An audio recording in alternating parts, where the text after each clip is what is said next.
of the differentiable function f with prime period. Okay. Then p is hyperbolic periodic point అవ్వాలంటే f power k dash differentiation of p not equal to 0 అవ్వాలి, not equal to 1 అవ్వాలి. Equal to 1 అయిందనుకోండి non hyperbolic point అండి. అర్థమైందా? అలాగే ఆ ఎంత అప్లికేషన్స్కి differentiation చేసినప్పుడు వచ్చే వాల్యూ లెస్ దాన్ 1 అయిందనుకోండి అట్రాక్టివ్ పాయింట్ అంటాం, పీరియాడిక్ పాయింట్ అంటాం.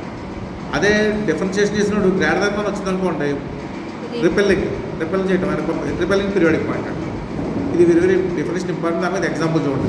Find the periodic point of each of the following functions indicate with whether the periodic points are attractive or repelling అని అడుగుతున్నాడు అన్నమాట. ఇంపార్టెంట్ ఇది. ఫస్ట్ ఒక ఫంక్షన్ ఇచ్చాడు, f of x minus x cube అని ఇచ్చాడు. సరే first f power n of x కనుకుంటే f స్క్వేర్ ఆఫ్ ఎక్స్ కనుకుంటే ఏం చేయాలి? 2 సార్లు అప్లై చేయాలి. f circle f of x అంటే f of minus x cube అంటే మళ్ళీ దాని మీద minus x cube whole cube అవుతుంది. మైనస్ ఎక్స్ హోల్ క్యూబ్ అంటే ఎక్స్ పవర్ 9 వచ్చింది అంతే కదా. మళ్ళీ థర్డ్ అంటే మళ్ళీ minus x power 9 whole cube అంటే మైనస్ ఎక్స్ పవర్ 7 అంటే ఒకసారి 1 వస్తే ఒకసారి మైనస్ 1 వస్తుంది అలాగే అంతే కదా. దీని స్టేబుల్ సెట్ రాసామనుకుంటే దీనికి స్టేబుల్ సెట్ ఏమవుతుంది? ఓపెన్ ఇంటర్వల్ -1 1 అవుతుంది. అక్కడైతే వస్తుందని అది గుర్తుపెట్టుకోండి. స్టేబుల్ సెట్ ఏమవుతుంది? ఓపెన్ ఇంటర్వల్ -1 కన్నా 1 అవుతుంది. ఎందుకని కొన్ని ఏమో ఇక్కడ 1 పెట్టామనుకోండి, ఫస్ట్ ఇక్కడ 1 పెడితే x + 1 పెడితే -1 వస్తుంది. ఇక్కడ x + 1 పెడితే +1 వస్తుంది. 0 పెడితే 0 వస్తుంది. అంటే అన్ని వాల్యూస్ 0కి -1 +1 మధ్యలో ఉంటాయి. ఇప్పుడు స్టేబుల్ సెట్ ఆఫ్ p అన్నది ఈ ఫంక్షన్కి ఓపెన్ ఇంటర్వల్ -1 అయింది. నెక్స్ట్ ఇప్పుడు అట్రాక్టివ్ రిపెల్లింగ్ అవి చెక్ చేయాలి. ఫస్ట్ అంటే x కూడా 0 తీసుకోండి. x కూడా 0 పెడితే ఏమవుతుంది? f డాష్ ఫస్ట్ డిఫరెన్షియేషన్ చేస్తే -3x² వచ్చింది. దాంట్లో x + 0 పెడితే 0 అయిపోయింది.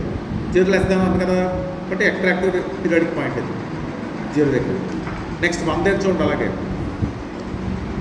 1 దగ్గర మళ్ళీ చెక్ చేస్తే ఫస్ట్ డిఫరెన్షియేషన్ ఎంత వచ్చింది? 9 వచ్చింది ఇక్కడ అంతేనా.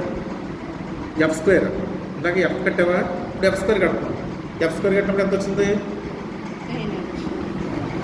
గ్రేటర్ దాన్ 1 వచ్చింది. కాబట్టి x therefore 1 అనేది ఏమైంది మనకి? Repelling periodic point. 0 అయితే 0కి ఎక్కడైనా 0 ఎక్కడైనా 0 వస్తుంది అంతే కదా. ఇందులో పెట్టాల్సింది కాబట్టి 1 ఇది ఫస్ట్ డిఫరెన్షియేషన్ 1 పెట్టిన ఎంత వస్తుంది? అప్పుడు 3 వస్తుంది. మాడ్యులస్ ఆఫ్ 3 గ్రేటర్ దాన్ 1 కాబట్టి రిపెల్లింగ్ పీరియాడిక్ పాయింట్ అయ్యింది. అలా కూడా చెప్పేది. సెకండ్ డిఫరెన్షియేషన్ చేయగలదు. నెక్స్ట్ ఇంకోటి అలాగే నెక్స్ట్ -1 దగ్గర చెక్ చేస్తాడు. -1 దగ్గర పెడితే ఎంత వస్తుంది? -1 పెడితే 9. మళ్ళీ దాంట్లో same greater than 1 but repelling periodic point అయ్యింది. అర్థమైంది sir. Next now stable set చెప్పాను ఇందాక ఎవరు చెప్పాను? -1 +1 మధ్యలో ఉంటాయి. ఎంతో చూడండి.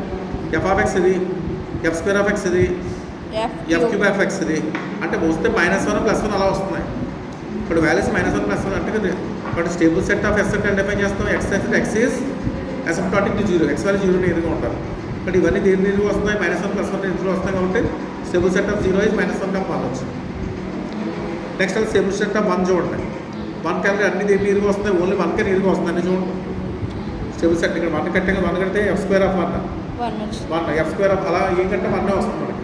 1 వస్తుంది కాబట్టి స్టేబుల్ సెట్ ఆఫ్ s అనేది స్టేబుల్ సెట్ ఆఫ్ 1 అనేది 1 వచ్చింది. ఆ స్టేబుల్ సెట్ ఆఫ్ -1 అంటే -1 అది ఇంకో ఫంక్షన్ ఇచ్చాడు. f of x 1/2x 3/2 f of x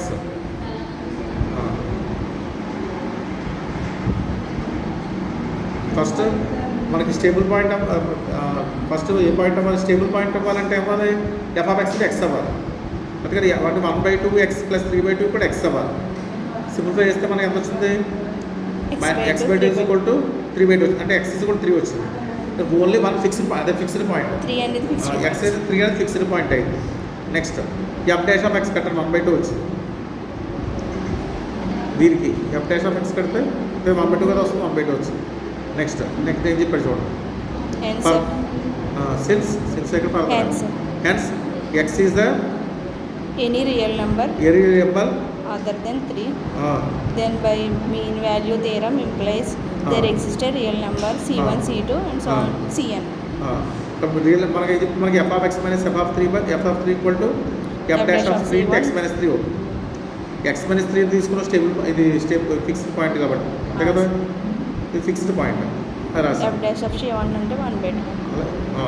next దీని నుంచి F square of x minus F cube X పెడితే అది కూడా సేమ్ అంతే, ఎఫ్ డాష్ ఆఫ్ C/2 ఇటు x/3 అంటే ఎఫ్ 1/2 హోల్ పవర్ ఆ టైం డిఫరెన్షియేషన్ చేస్తున్నాం కాబట్టి ఇక్కడ 2 times whole square sir, whole square into x minus 3. అలాగే third difference is whole cube, ఎంత డిఫరెన్స్ అంటే హోల్ 1/2 పవర్ అంట. కాబట్టి 1/2 n టెన్స్ టు ఇన్ఫినిటీ అయితే 1/2 పవర్ టెన్స్ టు ఎంత అవుతుంది మనకి 0 అవుతుంది అంతే కదా. But fn of x minus fn of 3 tends to 0. therefore fn of x tends to ఎంత మనకి 3. fn ఆఫ్ 3 అవుతుంది.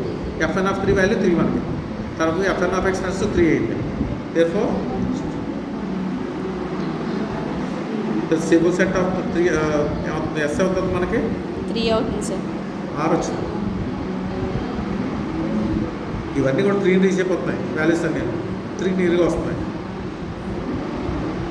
And x is in stable set of 3, కాన్సెక్ట్ ఈక్విడ్ స్టేబుల్ సెట్ ఆఫ్ 3 ఈజ్ కూడా r.